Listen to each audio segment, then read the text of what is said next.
hit to go live. Well, here are our amazing four presenters today, and I'm going to let them introduce themselves, and then we'll get going. Susan, would you like to introduce yourself? Thank you, Betsy, and I'm so pleased to be here tonight. I am Susan Mwai from Kenya and residing currently in Germany. I'm very pleased to be here. I am a solutionary teaching and learning facilitator at the Institute for Humane Education, and also majorly working with teachers in Kenya in their work as solutionary teachers. Thank you so much. Thank you, Susan. I'm Beverly Kabaga, a teacher at St. Anthony School in Nairobi. I am an ECD teacher and I've taught both local and international curriculums. I currently teach grade 2 at St. Anthony, specializing with environmental studies, English, and creative arts.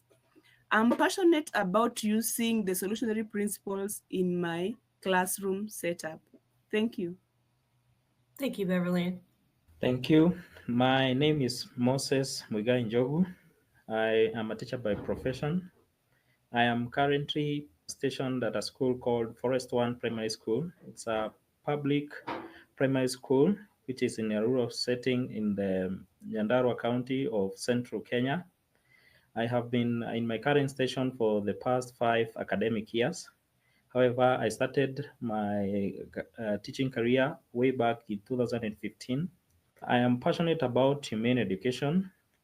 Currently, I am handling art and craft, science and technology, and agriculture in grades 4, 5, and 6. Thank you. Thank you, Moses. Yeah, good evening. My name is Jacqueline Amendi, a trained primary teacher in a school located in Nairobi called King's Favor Academy. I'm an experienced grade 6 teacher. I teach English, science and technology, agriculture and nutrition, and creative arts. I am an experienced teacher with a 6-year experience, and I'm so passionate about incorporating the solutionary approach of teaching in my career. Currently, I'm pursuing a diploma in special needs education at the Kenya Institute of Special Needs Education in Kenya. I'm happy to be here. Thank you, Jacqueline. Thank you. Thank you all. So before we move on to our great discussion, I just wanted to introduce the Institute for Humane Education, the Solutionary Framework that all these teachers are incorporating in their schools. It's an inquiry to action model. There are 4 phases. Identify, where you identify a problem in your community and you dig deep into asking questions and learn really deep about this problem. 2 is you investigate even deeper the systematic problems and everything that's involved in this problem. You talk to stakeholders. You get really, really involved in your community. And from there, you select also a potential solution. What could be a solution? And then we go to innovate, where we really innovate a solution that will make a change, a positive change, as well as does most good, least harm to people, planets, and the environment. It's really important. And then we have phase 4, where the students really implement an actionable item of this problem, of the solution. And it's really student driven, and it's really an action. Often we do a lot of inquiry and we learn and we investigate, but this action part really gives the student it gets them very excited that they can really make a change in their community and in their schools. So that is our solutionary framework. And I'm going to pass it on to Susan, how she will talk about how it works with the competency-based curriculum? Thank you, Betsy. So I would like maybe to share a little about how this journey of empowering teachers in Kenya started. And it was born from a need. The government of Kenya has rolled out a new curriculum, which is competence-based curriculum. And right after I completed my solutionary micro-credential course at the Institute for Humane Education, at this time there was a lot of confusion. There was also resistance from parents and teachers because they did not understand the competence-based curriculum. And I took time to study what it was all about. And I realized that there are so many aspects of the curriculum that resonate with humane education and with solutionary teaching and learning. Basically, the ministry or the education is designed to empower a student to become an ethical citizen who is also engaged. And to do this, the student or the learner has to, develop or has to have these core competencies. And as we can see from the illustration, competencies are at the bottom, meaning they are the foundation of learning, or in order to have this strong foundation, the learner has to develop these competencies. So how are they supposed to demonstrate that they have acquired these competencies? The curriculum requires that the students engage in service learning, community service learning projects, and also they are supposed to incorporate the pertinent contemporary issues which are incorporated in the CBC. And within these issues, in the pertinent contemporary issues, is animal welfare, which is a main component of humane education. As we know, humane education puts into perspective people, animals, and the environment, and teaches the interconnectedness of these three components and how these three components can thrive together, and how respect and compassion and empathy for these three components are important for a harmonious, living or coexistence. So I looked at the aspect of the CBC and saw how well it was really, resonating with solutionary teaching and learning. And I decided to share this with the teachers, and with the support of Institute for Humane Education, we are creating a movement of solutionary teachers in Kenya. And I am very pleased to be, sitting here with three of them who have done amazing work in Kenya, imparting this to their learners, using the solutionary framework to enrich their lessons. And as they are going to share, we will see how they are able to, incorporate aspects of the solutionary teaching and learning and the framework into their normal lesson plans, and how they are enriching their community service learning project and what we call solutionary projects. Thank you, Betsy. Thank you, Susan. So at this point, I would love to unshare our screen, if you could, just so we can have our discussion. Awesome. Thank you so much. So we're going to have a lovely discussion here, and I have so many great questions to ask everybody. And I first wanted to start off with Teacher Beverly. What inspired you to take the Solutionary Micro-Credential course and become a solutionary teacher? Teacher Beverly, I would love to know what inspired you to take the Solutionary Micro-Credential course and become a solutionary teacher. Beverly might just have a little bit of technology, so we're going to just move on, and we'll come back to her, no doubt.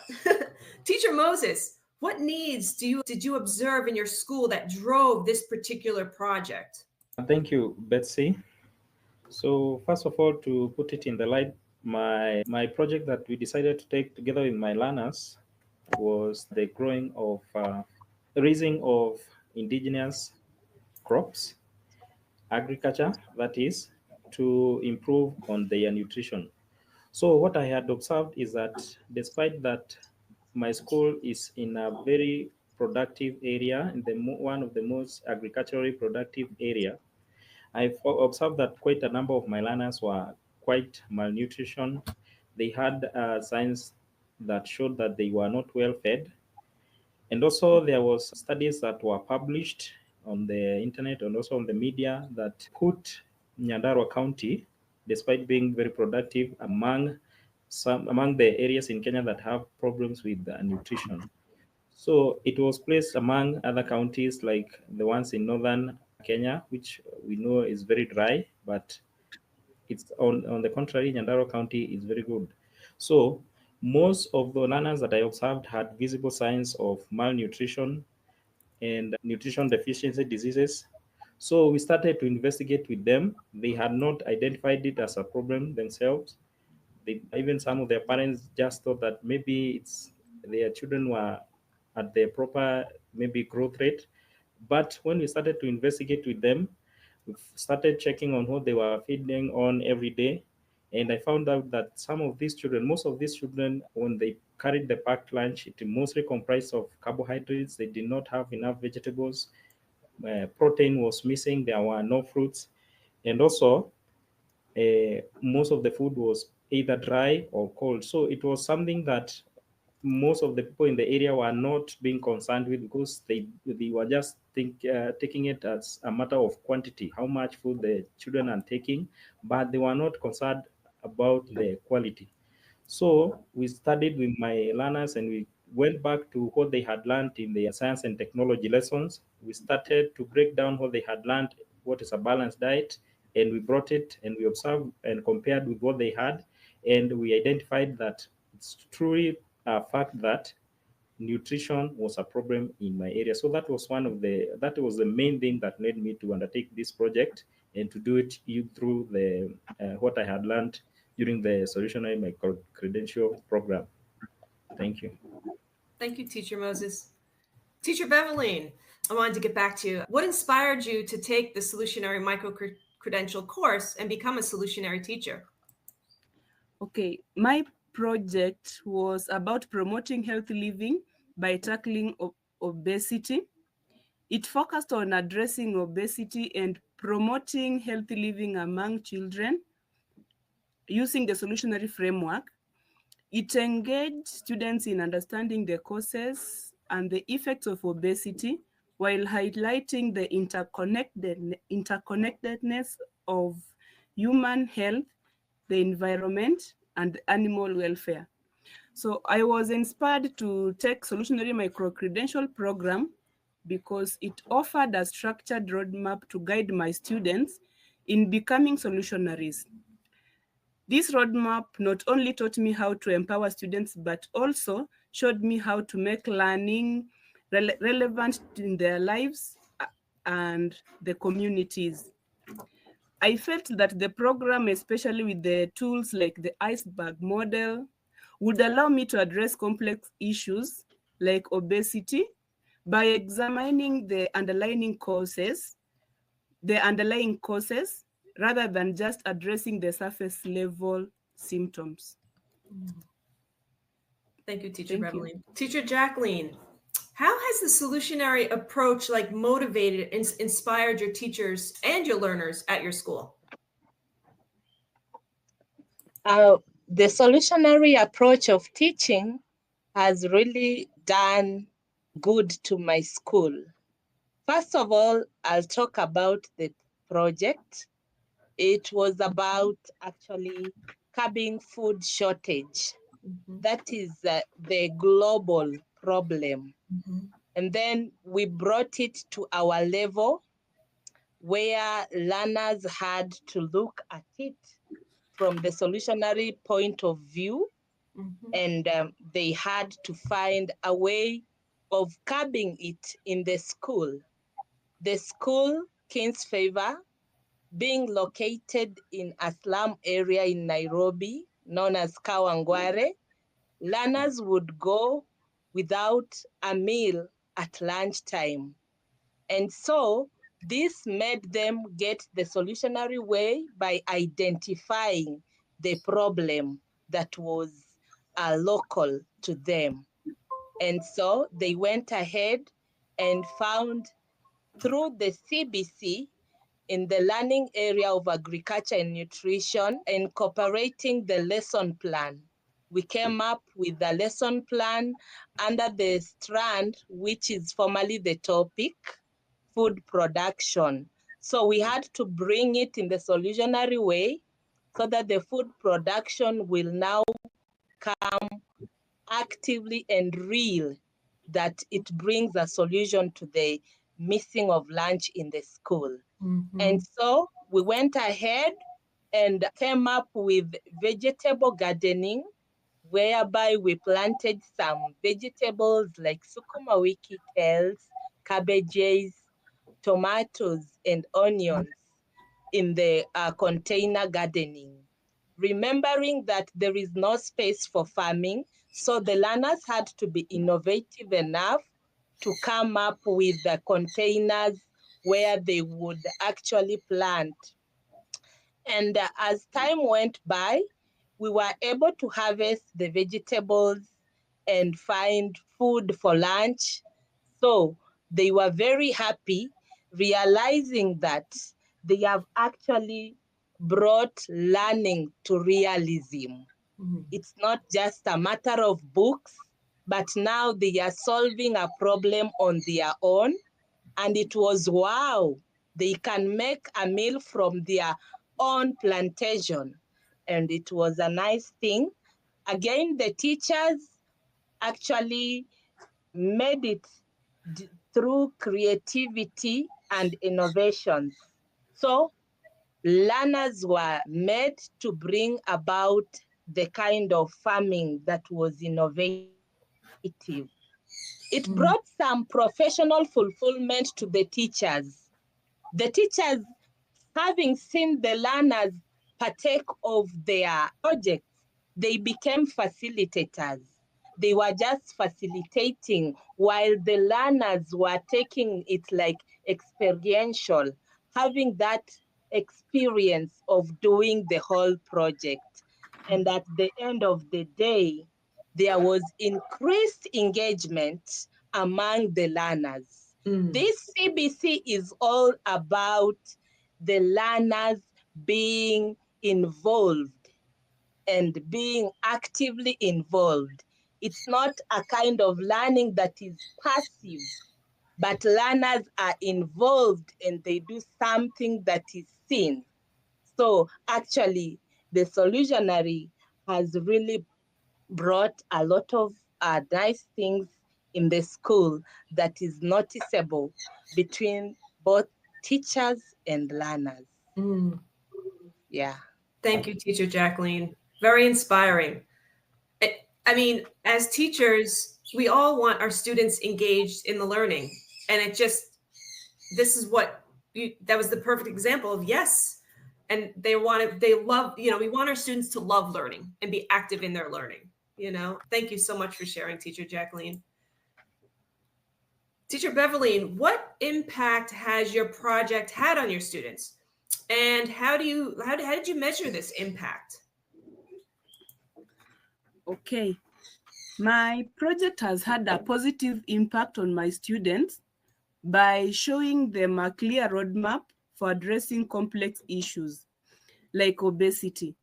Now, using the roadmap, they learned to start with understanding the issue, identifying the root causes, then exploring solutionary actions. I also introduced the iceberg model to help them see obesity as more than a surface problem. They learned to recognize deeper factors like marketing influence, accessibility, nutritious foods, and lifestyle habits. Okay, I measured the project's impact by assessing how well students apply these tools to their lives. Through their feedback and reflection, they often share how their perspectives have shifted, such as recognizing the role of advertising in their food choices or advocating for the healthier meal option in school. And so their engagement is another indicator. They take initiative by creating their own mean projects, such as suggesting a healthy recipe and also organizing group activities. With that, we organized an activity. We organized an activity in our school whereby our learners in our school we had a project whereby we have strawberries. So those strawberries were being sold.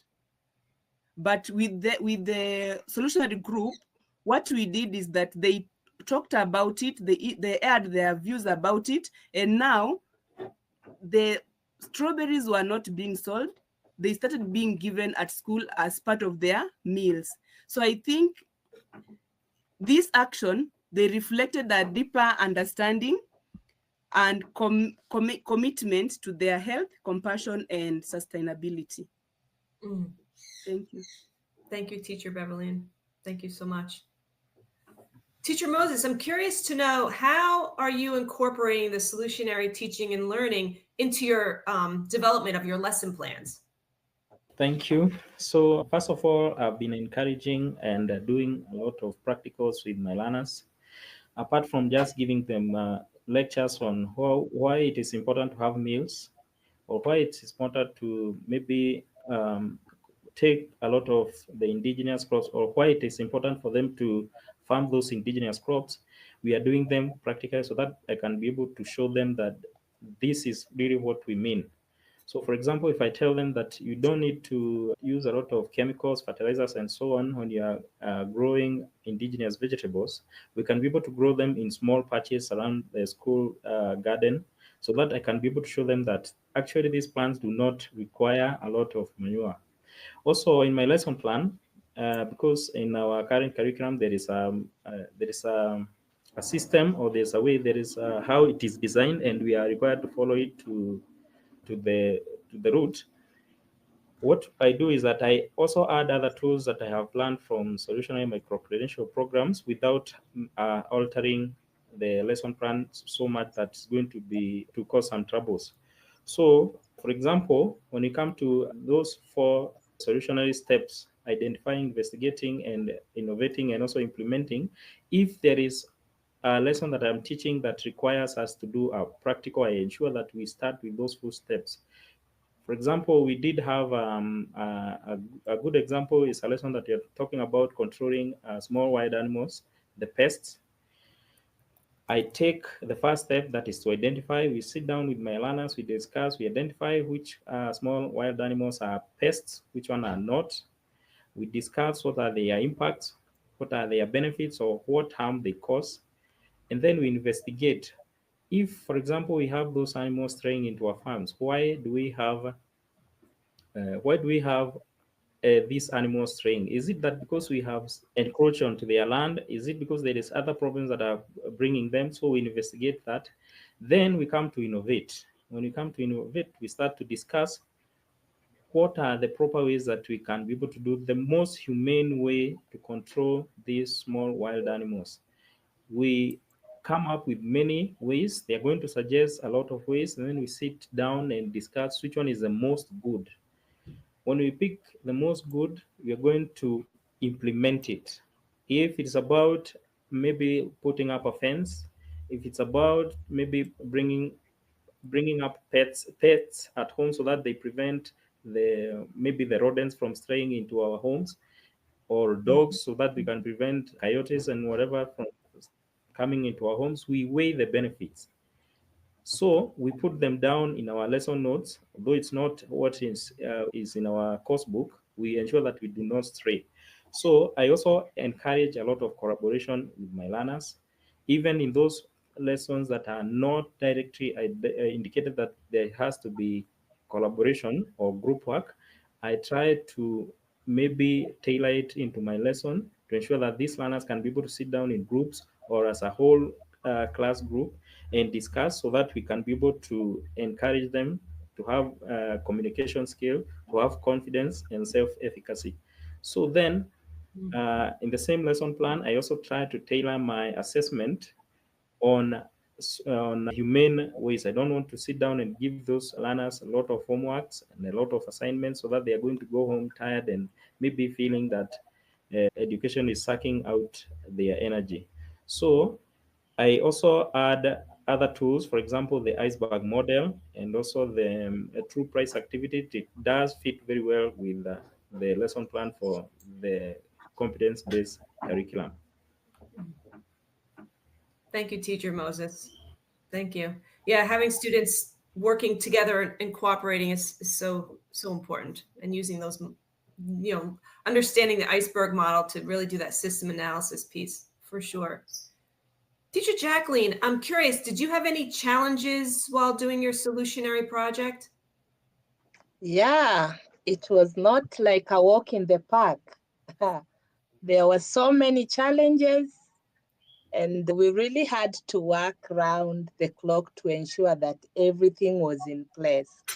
First of all, from the stakeholders, it was a problem who were majorly the parents, the stakeholders, the parents and the community. It was not easy for them to understand what actually the solutionary is all about. So I had to engage the director of the school and call for a meeting and actually empower the community at large about the solutionary approach of teaching, where they were meant to understand that learners are not just becoming bookwormers, but they want to come out with projects that will actually solve a problem and make it a gone case, not to be talked about. Mm-hmm. And so when the parents came for a meeting, they were taken through the whole process by me. And now they understood what their learners were doing, because the learners would take the project back home to their houses and implement it right there. So the parents were made to understand when they see these learners bringing the container gardening back home, they should actually know that this is the work of the solutionary teaching. Mm-hmm. Mm-hmm. Another problem that we had was funds for actually beginning the whole project. Remember, we needed some seeds so that we would set up as a nursery bed as per the lesson plan that was in the course book. And so for us to get the seeds, we needed some funds to buy the seeds. And at a point, it was somehow cumbersome, but we made some contributions among the learners. Since the parents had been empowered, it was not now hard for them to give some coins to the learners so that we get the seeds to set up a nursery bed. So we made the nursery bed and we saw the project continue. Another issue was about the soil for farming. Remember earlier I stated that we are located in the slums of Kawangware. So I know that you can bear witness that the soils around that place are contaminated. People do not dispose waste well, so the soil is not good for farming. My learners and I had to go an extra mile and recover soil from where it was eroded, because soil recovery is also another substrand in the same learning area. So they were doing soil recovery. We went to eroded places near riverbanks and got soil that was fit for farming.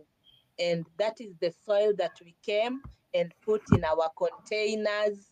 And now we were good to go and have our seedlings grow. Thank you. Thank you for sharing.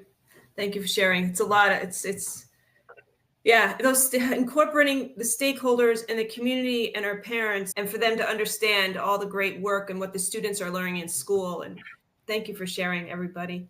I just have a couple of more questions. We actually do have some time. I just wanted to ask Teacher Moses, how has solutionary thinking inspired a different way of thinking about problems? Like, how has that for your students? Have they do they think about problems in a different way since you've been doing this work? Yes, I would say my learners have had impact. Something has changed because before they all had a different purpose of why they were in school. Most of them just wanted to be in school to get a better grade. And then they didn't know what to do with the grade when they had learned. They didn't know what to do with the education. So we have changed what the intention of their education is.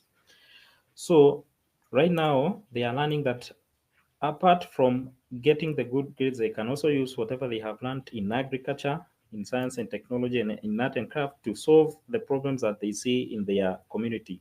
Because there is some of the things that they have been taught, and there is also some notions that they usually had when it comes to those issues, like, for example, of nutrition and good health.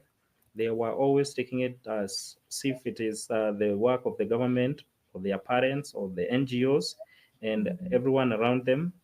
They did not take it as a burden or something that they could solve. So solutionary thinking has inspired a different way of thinking in my learners. Nowadays, when something comes up, when you point at something and you say that this looks like a problem, they can be able to ask, "What can we do?"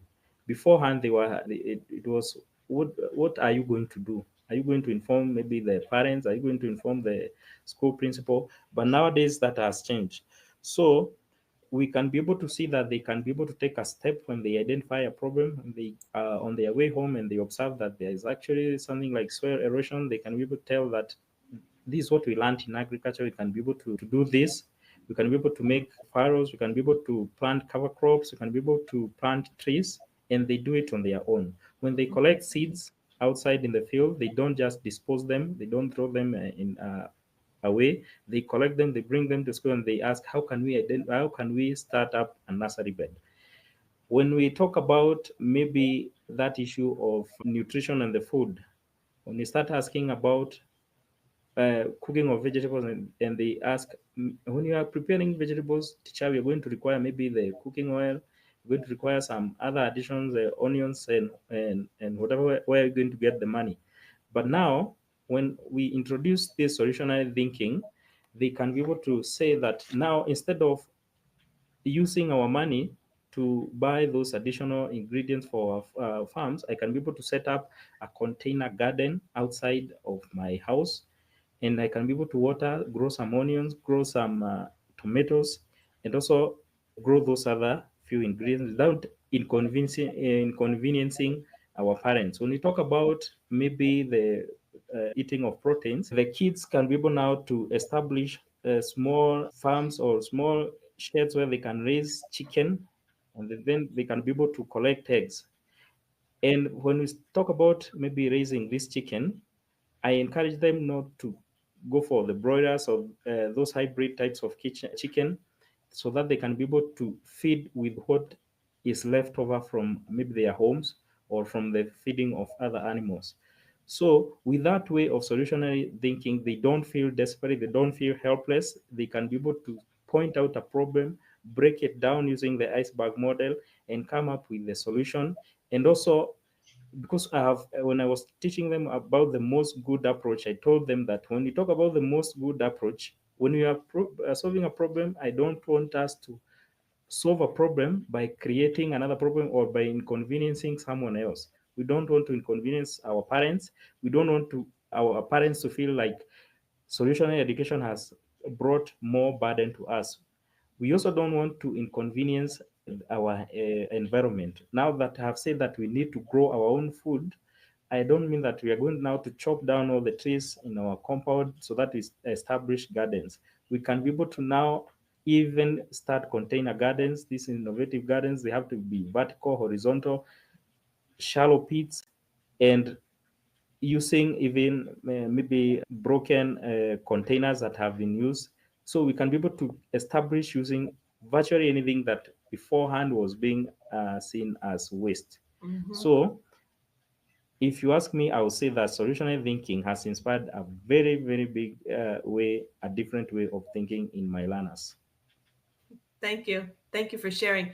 The learners, yes, and it's spreading to the community too, the parents, the work that you're doing. I just wanted to wrap up this discussion with one more question for Beverly. What assistance would you like from the community or government to bring this work, the solutionary work forward in Kenya? Okay. I think the government can help. The government can help by incorporating solutionary framework into educational policies. This can include the official endorsement of the iceberg model and solutionary thinking in the curriculum, providing sources for training educators in these approaches. Another thing, the government can organize or fund training programs that guide teachers in using the iceberg model and the student roadmap effectively. This can build strong solutionary practices. Training can focus on making connections between observable issues and underlying systems. So empowering teachers to guide students in impactful problem solving. Mm-hmm. So building public awareness, the government can also build public awareness and foster collaboration with the local organization, which can provide practical learning experiences for students. This can be done by partnering with the local stakeholders. Students can engage with real-world scenarios to relate to health, environment, and social issues, which aligns well with the iceberg models and focuses on deep-rooted causes. Thank you, Teacher Beverly. Thank you. Yeah, it's a movement happening in Kenya, and we want it to move even more. Susan, I can't recall how many teachers have gone through the Solutionary Micro-Credential course there that we've worked with, but it's been quite a few. And so it's been a huge impact for all the students too. So I would love to go back to our slide deck. Enium, if you can help me. Awesome. Thank you so much. So putting it into action. Okay, we've learned how really smoothly these teachers have brought the solutionary framework into their competency-based curriculum, and there are the things we can share with you. These are lessons that the teachers have created. Moses, Jacqueline, and Beverly has created all their lessons here. This is a QR code, and in a moment, when we start our Q&A, I will put the link in the chat so you can have it. And also, to put into more action is you're welcome to come to the Institute for Humane Education.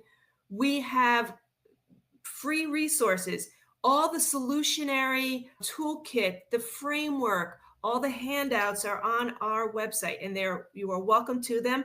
They're downloadable, they're free, and yeah, it's all for you. So please investigate. Two big things that are happening for those who live who live more in the United States or Europe. We have an open enrollment course starting January 7th, and you can get 50% off using this QR code. So I'll just pause a minute. Everybody has their phone ready to use this QR code. And so you're welcome to join there. And if you have any questions, you're more than welcome to contact Priscilla at Humane Education. But even more exciting is in January 2025, we are having our fourth Kenya cohort. And this is specifically for Kenya teachers. If you have any questions, please reach out to Susan at humaneeducation.org. But there is a QR code that will take you right to the application for that piece. And I can also put, during our Q&A, I can put some links in the chat as well. You are also welcome to have any questions to join. If you have any questions, you're welcome to put them in the chat, which would be terrific. But I'm pausing here a little longer so everybody can get their phone out and get this QR code. But thank you all for joining us. The sessions will be recorded and they will be available. So this is where you can find them. And please share your thoughts. Here's another QR code to share your thoughts about our presentation and any information you are interested in learning more about. And the community, absolutely. And what I would like to do is pause now and just have, Alium will just get off our little slideshow here so we can have a discussion. I do see some questions in the chat, which is terrific. And okay, hi Kim, here's one from Ken. It says, how have you observed your students push through and overcome challenges together as they work through their projects? Who would like to answer that? Teacher Jacqueline? Yeah. In Kenya, one of the core competencies is all about collaboration and communication. So when we bring the learners in our classrooms, in the lesson plan, you will see that at a point we group learners so that they are working as a group. And in this group, the teacher is the facilitator.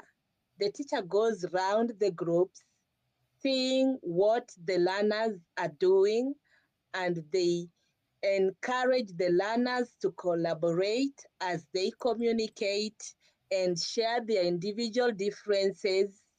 And where the challenges come, the teacher is there to sort issues out in conjunction with even the community, the stakeholders, if it is a big issue. Since we already have empowered the whole community about this, so the people around are already aware of what project is being carried out. So we shall actually involve them if need be, and we shall have things sorted. Thank you. Thank you very much. I am just wanted to share, it's in the chat. I'm about to put it in the chat, pasting. It's a Google Doc, and it has all 3 lessons that these teachers have made that basically, I think most everybody is doing new agriculture and nutrition. I think that was everybody's piece there. You're welcome to view it, and they're really well done. So you can even just bring it to your own classroom, like this week, whenever we come back from vacation. Does anyone else have any other questions? So actually, Teacher Beverly, and I actually have another question for you. So how did you apply, we all went through the Solutionary micro-credential course, but how did that apply to your own life? I apply this in my life such that the program has been really educative. So with the program here that we took, it has inspired me, and it has really helped us in such a way that we follow the step outlined in the students' roadmap, and with identifying and understanding the problem deeply. For example, when I considered my own health and food choices, I see the program and my project that I chose really helped my students. It examined my personal and social life, and it also talked of the environmental influence on the obesity. So I also shared this process with my students, encouraging them to look beyond the quick solutions, and to consider the systems and beliefs that drive certain behaviors. So in both my personal and professional life, I've used it to inspire solutions that not only improve health, but also have reduced the harm to animals and also to the environment. Thank you, Teacher Beverly. Thank you. I just also wanted to also put in the chat, I'm putting all these things in the chat, everybody, so grab them. This is the application for the January Kenya teacher cohort. I just put it in the chat. So that is just a form to fill out application, and Susan will be getting them. So if you're interested, Susan, is there anything you would like to tell us about this cohort that's happening in January? Basically, the cohort targets teachers within Nairobi and the counties around Nairobi. And I'm hoping that we're going to get in, quite a number of applications, enough applications from the teachers. And I will be getting back to them and announcing the dates that we will start, and also when we will have physical meetings to prepare to take up the Solutionary micro-credential course. Thank you. Thank you for sharing. I would love, I think this is time to show the videos. We have videos of students and how much this is meant to them. The volume just needs to be really loud. So you might have to put your volume louder on your computer or phone. But yeah, this is one of them. Well, if we can make it full screen, that'd be great. So what are your next steps after this? So first, you're going to find a space which will plant trees and flowers. Second, you're going to plant the trees and the flowers, which will attract the pollinators, the bees and other pollinators, which are the main source of our project. That you are going to use the space provided to educate other learners in our school. Awesome. That sounds like a beautiful plan. Yes. Thank you so much. I need to say, you can see the pride, the pride of accomplishment in that student. I mean, it gives me chills and brings me to tears every time I watch that one, because it just is like, we did this, and the other students are looking like, yeah, we did this, it's so great. I love it. I would love to share the next video too. They're short, so. Yeah. I wanted to say that all this that you're seeing here, us as a group of solutionaries, we sat down and decided to make a MOGO solution, which means most good solution that cannot hurt the environment, plants, and people. Absolutely beautiful. Yes, absolutely beautiful. Well, we have just a few minutes left, so if anyone has a question, you're welcome to put it in the chat. And until then, yeah, we have about 5 minutes left. I would love for the teachers to each talk about what would be what would we want our community here to know about the solutionary teaching and learning in your schools and in your Kenya, to inspire them to take the January cohort. Betsy, allow me to just mention one thing before the teacher speak. We only have a few minutes. So I am so proud of the work the teachers are doing. And I know that this work is going to, to spread throughout Kenya and other regions. And I would encourage any teacher who is listening to us to, contact me or contact the teachers, and also take a chance to visit the Institute for Humane Education website and just inform themselves about exactly what are we talking about. We could not exhaust everything in this 1 hour. And I know that when they go there, they'll get a lot of information. And of course, they can reach out to us for more information. Mm-hmm, mm-hmm. I'm going to put the teachers' emails in the chat, because you can contact them directly, because you do have access to their lessons to get more information, as well as Susan. So any last parting words? We have a few minutes left. Teachers, I would love to know anything else you want to be able to tell our audience about this work in your experience. Yes, it's Jackie here. I want to encourage any teacher in Kenya who is teaching learners in the CBC, competence-based curriculum. It's not something different from solutionary teaching approach. If you are teaching CBC, then shouting out that you get enrolled and become a solutionary teacher, and I'm telling you, learning will be enjoyable. You will not actually get involved so much. You'll sit back and facilitate and just direct learners and see them do things and learning becomes amazing because it will bring about intrinsic motivation among your learners. The fact that they learn and see they are able to solve a global problem at their level.